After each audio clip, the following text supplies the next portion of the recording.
oni ndine Jackie nde nkhani zake zachabe kwambiri eti.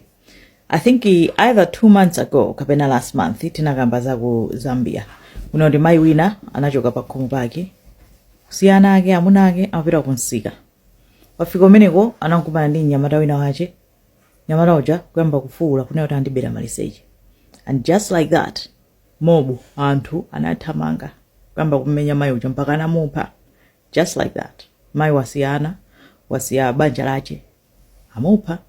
Nde gulu la anthu onse amene anali involved analowerera ena anamenya atsikana anyamata you name it anamangidwa mpaka panopo ali chimangidwire akuzengedwa mulandu okupha, right? Ina nkhani yoti inazizidwisa anthu kwa basi kuti anthu timati nde zinkaoneka ngati kuti anthu tamvetsetsa kunena kuti ndi zinthu zolakwika ndipo ndi zinthu zoopsa. Nde tikudabwa kwayamba kumveka tinkhani toleroto kwathu kumalawi eti. And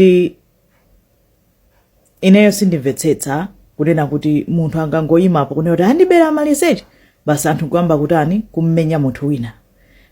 At what point do you say kuti iwe ukuyenda zako eti tine kuti munthu akuyenda zako kupanga zako wina wakangofula andibera maliseche iweyo uyima bwanji kutola mwala ndi kuyamba kugenda munthu wina akuti what iweyo you don't even know anything, you're minding your own business, ukuyenda zako kupanga zako chinga kupangise kuti usiye zako zonse uyambe kumenya munthu pa zinthu zoti sukuziziwa ulibe nazo umboni ndi chani. Izo zoinesi ndimvetsetsa. Munthu akanena kunena kuti andibera maliseche bwanji osamuvula maliseche kunena kuti tione ngati kuti waberedwa maliseche. Muonekayi kuti ati wamberani komanso ngati alibe maliseche inuyo mukuziwa bwanji kuti anali nawo kapena analibe to begin with.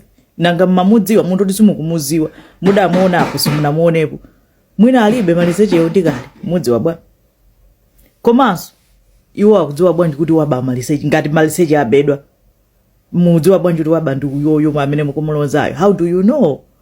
I don't understand. Komanso kodi akamata akati aba maliseche auta amakatani nawo what's ntchito yake ndi chani pakabedwa azikumatani nzachani? I don't understand. Zonsezo nzofunika kufusidwa mafunso. Komanso ngati munthu akunena kuti waberedwa maliseche bwanji ngati mufuna mugwira munthu osamugwira nkuita na police kuti achite investigate. Isn't that the best way? Kusiyana kunena kuti munthu peze kuti wachoka kwanu nawe ukuyendera zako koma ukapezeka kuti wangokumana ndi gulu akuti waba iwe nkuyamba kugenda ukapezeka kuti iwe wamangidwa zinzo ndisukuziziwa koma wapezeka kuti wamangidwa ifa kuti walowera nkhani za inyache iweyo moyo wako so pamene popo watani watha moyo wako so wasintha iweyo kusanduka munthu okupha munthu pamene mene umachoka kunyumba kunyoto kagula tomato kuti mupite mukaphike muje kunyumba koma wapezeka kuti uli caught up mu zinthu zosaziziwa chifukwa choti sunachite jinkha kulingalira kuti akuti chani eti apa patuluka nkhani ina akuti kunsanje bambo wachoka kunyumba ata akaona project yake ya nyumba wapita kumene kucha atipobwerera kana dzera njira chidule nkusochera wasochera wakumana ndi nyamata wina nkumfusa kuti ndakutandilondolere ndanditandize njira kenako mosadziwika bwino munthu uja wamba kufuula kuti andibera maliseche ata anamva kuzizira basi tu patulukira chigulu pamene pacha. Video yake ichita kuoneka azimayi asiyana awo kunyumba asiyacha amuna awo kunyumba mayi wina kumenya mbamboja pansana pa wina akutana munthu ayoseyo sana ime nkulingalira masiku ano kuli mafoni wina wache nthawizo samakhala kujambula seawada awaona se nkhope yawo aliyese apopo waonekera ndekuti aliyese apopo atengedwa akafusidwe mafunso akayanke ngati unaponya nawo chibakera iweyo you're a criminal wasanduka chikawenga and yet umangopita ukagula nkhwani chinakupangisa nchani kunena kuti ukalowerere mpaka na ukaphe munthu mpaka uvulaze munthu mwana wa inake wasiya banja lache uko akupanga project yake. You know, pena anthu tizichita jinga tokhati manena kuti ndife anthu opemphera kodi ngati tili anthu opemphera ngati timapempheradi bwanji siti makayi nkuchita jinga kunena kuti kodi apa anthu akunena kuti chani kodi anthu akutani ngati tikupemphera kunena kuti ayi la mulungu kaya ndi laweruka kaya ndi Friday timapita kopemphera tikuchoka kumene kuchangu koma panse tikukumana ndi gulu kunena kuti uyu akuti waba maliseche basi tenga miyala kuyamba konkenda kuyamba kumponya kodi kupemphera kwathu kuli patipo kuti nthawi zina tizichita kaye jinga tidziyima kayi nkudzifusafusa kuti kudapa pa bwanji. Mukaona chigulu chonchicha osathamanga bwanji wina athamange ku polisi, apolisi tapita napo pakuchitika zoopsa. Thamangani mtetezeni munthu uja pangani zonena kuti munthu uja apulumuke, milandu ikakambidwe leta. Osathamanga chinthu choyamba osathamanga kumuvula munthu uja bwanji kuti maliseche ache abedwa ali kuti. Taonani munthu waphedwa, maliseche ake ali intact. Komanso I would say kunena kuti ifeyo anthu amene timayankhula, let's say ine ndimabwera pano ndimayankhula, ma media organizations yani, we have a responsibility to teach as well. Eti tikuyenera kuphunzitsa anthu malankhulidwe athu asakhale okokomeza, obweretsa hysteria, obweretsa mantha pa miyoyo ya anthu kuti anthu aziona ngati kuti pakuchitika china chake. No, ifeyo tikhale the calming influence, komanso tikhale anthu ophunzitsa kudera kuti anthu adzitha kuchita reason kunena kuti apa pato sisi kukhala bwino. Kozi timayankhula chonchi mawu athu amapita patali kwambiri, zonena zathu zimapita patali kwambiri. Mwina tithandize kupanga educate anthu kunena kuti pena tizichita chinga. Izi zinthu zimachitika zina ku Kenya, it was very common nthawi yake ku Kenya.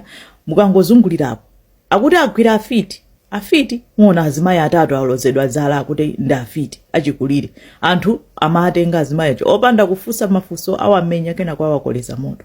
Komano akachipita go backwards nkuyamba kufufuza amene anayambitsa kuti ndi afiti ucho ndi mbale wawo, ndi mchimwene wawo, kumuza kukanganira na malo. Akuti kukanganira na malo ndi the best way tana mizire no ufiti chifukwa chonena kuti gulu libwera awapha ife basi titenga malo acho. Maona apa anthu osalakwa pa zinkhani zonena kuti anthu sakuziziwa zochokera ku mudzi kwawo. Zimene zili very common. Ndiye zomvetsa chisoni kwambiri kunena kuti izi zikuchitika kwathu ku Malawi. Eti tiyeni tikhale anthu omadzifunsa, tizidzifunsa tisanapange act. Chifukwa mene ndikunenera kuti ma video sawa kuzungulira tikuwaona to anthu amene athamanga mayi, ndipo ndakhumbudwa mayi ndithu kuthamanga kummenya mbambuja pansana sakumuziwa sana muonepo wangomuona uyo akudutsa akuti nyamata wina acha akuti ambeta maliseche iwe kummenya iweyo wasiyana ako 5 ku nyumba uko adawajetse ndani kodi anawo inu mukamangidwa chifukwa ndi mulandu utu, ndi mulandu. Taona ni mwana waini ache waphedwa for what? Eti tiyeni tikhale anthu achikondi, tiyeni tikhale anthu achikondi. Eti pakwene okhala njira ina ngati mukuona kuti pena pake palakwika panganisika out anthu akulu onena kuti aweruze milanduyo. Ngati akuti wadanda afufuze, tafufuzani chilungamo chake. Kodi chilango mabweresa musa anafufuze chilungamo.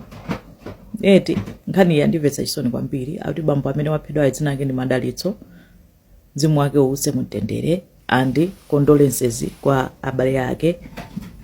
Pempha bora izizi zisapitirire. Eti zikomo kwambiri.